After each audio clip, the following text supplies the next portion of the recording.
কাছে আসেন, দেখেন তো এই টিকিটটা আপনাদের না অন্য কারো? এটা হ্যাঁ, কত টাকা নিয়েছেন যেন? 1100 টাকা নিয়েছেন। কত নিয়েছেন? 1100 নিয়েছেন। আপনি কি বুঝতে পেরেছেন? বরগুনা। মোবাইল ফোন রাখেন, এই টিকিট না, আরো অভিযোগ আছে। আপনি তো একজনের কাছে বিক্রি করেননি। জরুরি আসতে বলেন, অল্প সময় যদি আসতে পারে ওয়েল এন্ড গুড। কয় মিনিট লাগবে? আচ্ছা 5 মিনিট।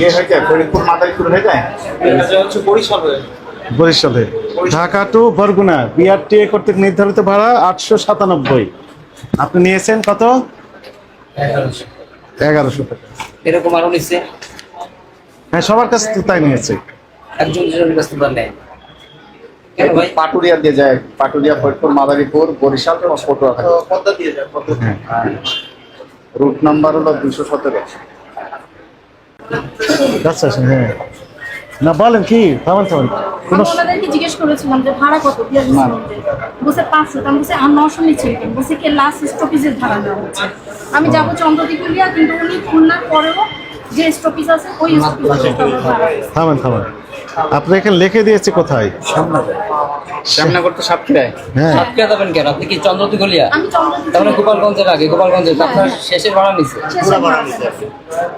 হিমাত পরিবহন। জি জি জি। অন্য সময় কত নেয়? অন্য সময় অন্য সময় আমি না এই যাইনি। যেটা নিয়েছে এটা বিআরটিএ নির্ধারিত ভাড়া। না, আমি ওনাকে জিজ্ঞেস করছি, উনি বলছে বিআরটি হলো 500, কিন্তু উনি আমার কাছে 900 নিচ্ছে। আমি বলছি তাহলে 900 নিচ্ছে কেন? তখন বলছে এটা কি আপনার এসি আমরা টিকিট? লাস্ট স্টপেজ না না, এসছি না। Non AC, non AC. ওই যে পুরাটা ভাড়া কত বেশি নিয়েছে? হ্যাঁ, লাস্ট স্টপেজের ভাড়া নিয়েছে। ঠিক আছে, আমরা দেখি। চন্দ্রদ্বীপুলিয়া তো আপনার ইয়েতে গোপালগঞ্জ, গোপালগঞ্জের থেকে আগে। তাহলে 897 ভাড়া নিয়েছেন হচ্ছে 1100। এটা অপরাধ হয়েছে না হয়নি বলেন?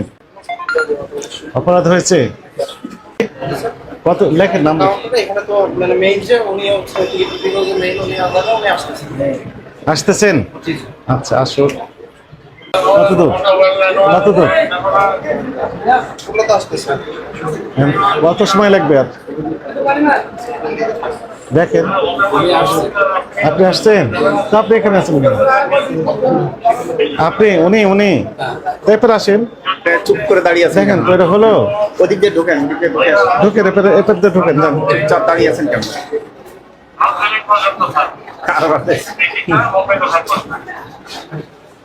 সারা শব্দ দিচ্ছেন না যে চুপ করে দাঁড়িয়ে আছেন। এটা খোলেন তো। আপনি এগুলো তো বিক্রি করছেন কি?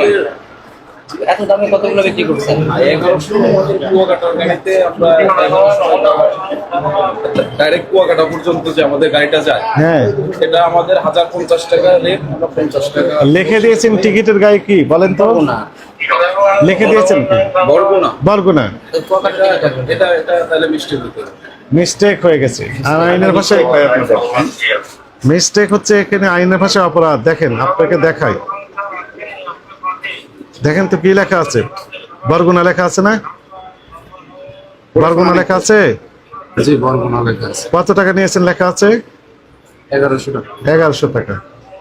আপনার বরগুনার ভাড়া হলো 897 টাকা। 897 অপরাধ হয়েছে। 897 নিয়েছেন কত? 1100 টাকা। তাহলে 203 টাকা বেশি নিয়েছেন পার প্যাসেঞ্জার। অপরাধ হয়েছে। না, পার প্যাসেঞ্জার তো এক রকমের ভাড়া হয় না। আরো বেশি নিয়েছেন অন্যদের কাছ থেকে।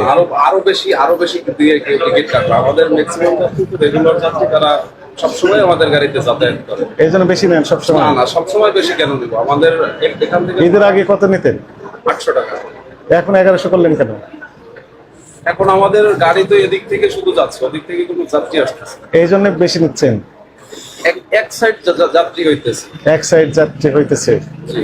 তাহলে 1600 টাকা নিতেন।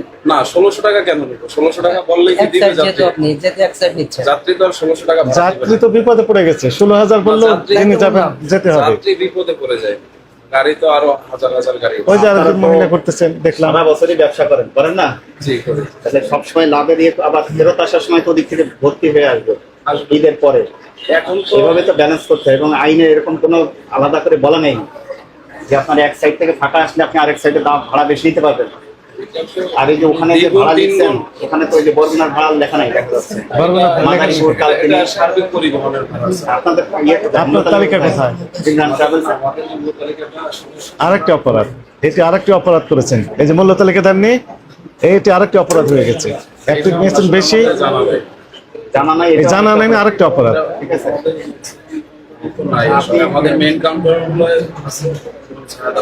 আচ্ছা, ওখানে তাহলে ওখান থেকে আপনারা জানাই নেই যে মূল্য তালিকা থাকতে হবে। এই দায় কার এখন? এই ভুলটা কার হয়েছে? আপনারা পরিচালনা করছেন, আপনাদেরই তো এটা দায়। আর আপনি এই ব্যবসার সাথে সংশ্লিষ্ট, আপনাকে তো এগুলো জানতে হবে। জানতে হবে না? জেনে বুঝে দায়িত্ব নিয়ে আপনাকে এখানে টিকিট বিক্রি করতে হবে। এই গাড়ি ব্যবসার সাথে কি কি লাগবে সেটার ব্যবস্থা রাখিয়ে দেন। তাহলে আপনার কাছে অপরাধ মনে হচ্ছে না? এই টিকিটে 200 টাকা ভাড়া। 203 টাকা বেশি নিয়েছেন এবং মূল্য তালিকাও নাই। আপনাকে সতর্ক আর করবেন কিনা? এখন থেকে কি করবেন? সপ্তাহে রেক্সা জোগাড় করবেন, মূল্য তালিকা দিবেন এবং ওই রেটের ভিতরে থাকবেন। বিআরটিএ নির্ধারিত যে ভাড়া, এই ভাড়ার ভিতরেই আপনি নিতে হবে। এটা দিবেন, মূল্য তালিকা এখনই দিবেন। আপনাকে সতর্কতামূলক 20,000 টাকা জরিমানা আরোপ করা হলো। কথা বললেই বাড়িয়ে দেবো, প্রতিষ্ঠান বন্ধ থাকবে। যত বলবেন তত বেড়ে যেতে থাকবে। কথা বললেই বেড়ে যাবে। রায় হয়ে গেছে, দ্রুত পরিশোধ করেন।